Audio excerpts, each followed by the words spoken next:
ইলিশ মাছ আসলে সর্ষে আর পোস্তর সঙ্গে অনেকটা মিল পাওয়া যায়। আজকে তাই বানাবো একদম ইউনিক রেসিপি সর্ষে পোস্ত ইলিশ। একদম নতুন পদ্ধতিতে ভিডিওটি শেষ পর্যন্ত দেখে যাও। চলো আমি কড়াইয়ে মশলাটা করে নেব, কারণ এই সর্ষে রান্না করার জন্য কোনো রকম হলুদ আমি ব্যবহার করবো না। সম্পূর্ণ কাঁচা লঙ্কা সর্ষে পোস্ত দিয়ে রান্নাটা হবে, তোমরা দেখতে থাকো।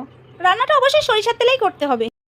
এই পেস্টের মধ্যে আছে কাজু, কিশমিশ, সাদা সর্ষে, কালো সর্ষে আর পোস্ত। সমস্ত কিছু দিয়ে আমি একটা পেস্ট বানিয়ে নিয়েছিলাম, সেটা অফ ক্যামেরায় হয়ে গিয়েছিল, তার মধ্যে দিয়ে দিলাম। চলো এবার দেখতে থাকো।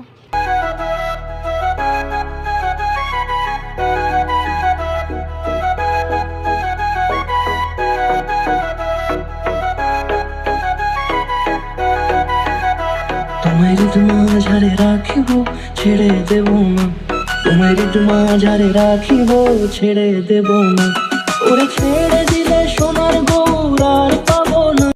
রান্নাটা কমপ্লিট হয়ে যাওয়ার পর আমি কাঁচা লঙ্কা ধনে পাতা ছড়িয়ে দিয়ে পরিবেশনের জন্য তৈরি করবো। তারপর পরিবেশন করার সময় ইলিশের যে একটা গন্ধ থাকে সেই সুগন্ধটা আসছিল, আর কাঁচা সরিষার তেলের গন্ধটা তার সঙ্গে আসছিল। এত সুন্দর হয়েছিল, তোমরা বাড়িতে একবার হলে ট্রাই করো। বাই।